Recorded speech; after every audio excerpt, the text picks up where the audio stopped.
نحمد و نصلی علی رسول کریم اما بعد اعوذ باللہ من الشیطان الرجیم بسم اللہ الرحمن الرحیم۔ فتح خیبر۔ مدینے سے 96 میل شمار میں یہودیوں کی بستی خیبر آباد تھی۔ عرب میں یہ یہودیوں کی سب سے بڑی بستی تھی۔ جب یہودیوں کے قبیلہ بنو النضر میں ان کی شرارتوں کی وجہ سے مدینے سے نکالا گیا تو وہ لوگ یہیں آ کر بس گئے۔ ان کا سردار یحییٰ ابن اخطب ایک نہایت ہی شریر آدمی تھا۔ یہاں آ کر وہی خیبر کا سردار بن گیا۔ یہی وہ شخص تھا جس نے تمام عرب قبائل کو امت مسلمہ کے خلاف بھڑکایا تھا اور انہیں آئے دن مسلمانوں پر لشکر کشی کرنے اور لڑنے کے لیے اکساتا رہتا تھا۔ غزوہ احزاب کے بعد بنی قریظہ کا جو عبرتناک حشر ہوا اس سے یہودی بڑے غضبناک ہو گئے۔ اب ان کو بھی یقین ہو گیا تھا کہ ہمارا بھی یہی حشر ہوگا۔ اپنے اس بڑے انجام سے بچنے کے لیے انہوں نے بنو عوفان سے گفت و شنید شروع کی۔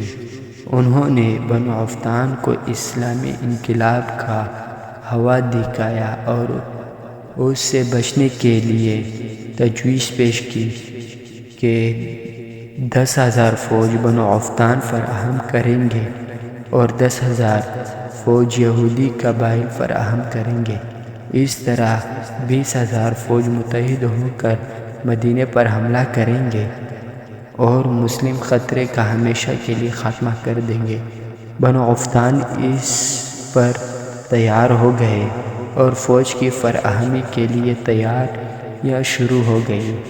نبی کریم صلی اللہ علیہ وسلم ہمیشہ سے باخبر رہے۔ آپ صلی اللہ علیہ وسلم کو جو ہی یہودیوں کی تیاریوں کی اطلاع ملی تو آپ صلی اللہ علیہ وسلم اپنے مخبر خیبر بھیجی۔ انہوں نے اس بات کی تصدیق کی کہ یہودی جنگ کی تیاریاں کر رہے ہیں۔ چنانچہ آپ صلی اللہ علیہ وسلم نے یہی مناسب سمجھا کہ ان کے متحدہ اقدام سے ایک ہی ان کو کچل دیا جائے۔ چنانچہ محرم 7 ہجری میں آپ صلی اللہ علیہ وسلم نے ان تمام مجاہدین کو اکٹھا کیا اور صلح حدیبیہ میں شریک تھے اور انہیں شمالی سرحد پر چلنے کا اشارہ دیا۔ ابھی دشمن کا مقام کسی کو نہیں بتایا۔ محرم کے آخر میں جب رجے کے مقام پر پہنچے جو خیبر اور بنو عوفان کی سڑکوں کا سنگم تھا، یہاں پر آپ صلی اللہ علیہ وسلم نے اپنا کیمپ قائم کیا جس سے بنو عوفان اور یہودی کٹ کر رہ گئے اور ایک دوسرے کی نہ مدد کر سکے اور نہ ہی خبر حاصل کر سکے۔ ایک ماہ کے محاصرے میں آپ صلی اللہ علیہ وسلم نے ماہ صفر 7 ہجری میں خیبر کے مقام 14 قلعے فتح کر لیے اور یوں یہودیوں کا منصوبہ گڑھ اپنی شرارت سے پہلے ہی دم ٹوٹ گیا۔ مہاجرین حبشہ کی آمد ایک عظیم خوشخبری۔ جس دن مسلمانوں نے خیبر کا آخری قلعہ فتح کیا اس دن مہاجرین حبشہ کا پہلا قافلہ جو حبش سے واپس آیا خیبر پہنچ گیا۔ جب یہ لوگ حضرت جعفر طیار رضی اللہ عنہ کی قیادت میں مدینہ پہنچے تو معلوم ہوا کہ نبی کریم صلی اللہ علیہ وسلم خیبر کی مہم پر گئے ہیں۔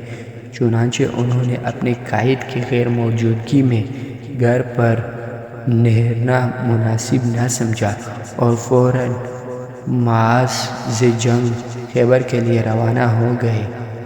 آپ صلی اللہ علیہ وسلم نے ان مہاجرین کو واپس لانے کے لیے حضرت عمر بن امیہ سمری رضی اللہ عنہ کو اپنا سفیر بنا کر شاہ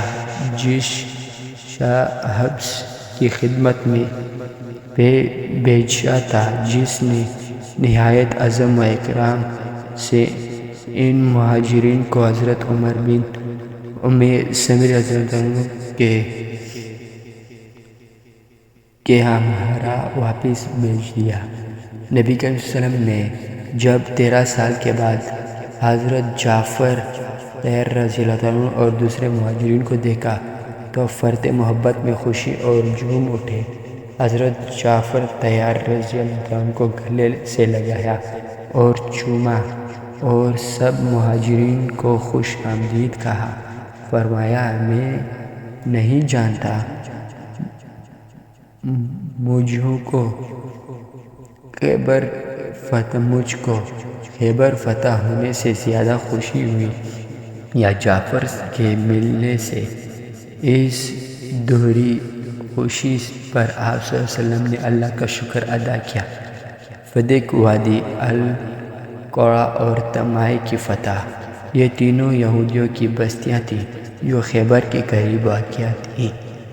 فدق میں خیبر کی فتح کی اطلاع پہنچ چکی تھی، اس لیے انہوں نے یہی مناسب سمجھا کہ مناسب شرط پر معاہدہ صلح کر لیا جائے۔ انہوں نے نبی کریم صلی اللہ علیہ وسلم سے صلح کی درخواست کی، جو منظور کر لی گئی اور صلح طے پایا۔ وادی القرا یہودیوں کی مضبوط بستی تھی۔ پہلے انہوں نے صلح سے انکار کیا اور 2 دن تک لڑائی لڑتے رہے۔ اس کے بعد خیبر کی شرط پر آپ صلی اللہ علیہ وسلم سے صلح کر لی۔ طمائع فدق اور وادی القرا کا انجام دیکھ چکا تھا، اس لیے اس نے عافیت اس ہی میں سمجھی کہ معاہدہ صلح کر لیا جائے۔ چنانچہ خراج کی ادائیگی پر صلح کر لی گئی۔ قصاص عمرہ کی ادائیگی۔ پچھلے سال یعنی 6 ہجری میں قریش مکہ نے نبی کریم صلی اللہ علیہ وسلم اور صحابہ کرام کو عمرہ نہ کرنے دیا اور صلح نامہ حدیبیہ کی راہ سے یہ عمرہ 7 ہجری میں ادا کرنا تھا۔ چنانچہ ذی القعدہ 7 ہجری میں آپ صلی اللہ علیہ وسلم نے ان تمام اصحاب کو عمرہ ادا کرنے کی دعوت دی جو بیعت رضوان میں شریک ہوئے تھے۔ 600 مزید حضرات شریک کے لیے آمادہ ہو گئے۔ اس طرح کل 2000 پر مشتمل یہ مبارک قافلہ عمرے کے لیے مکہ معظمہ کو روانہ ہوئے۔ اس قافلے میں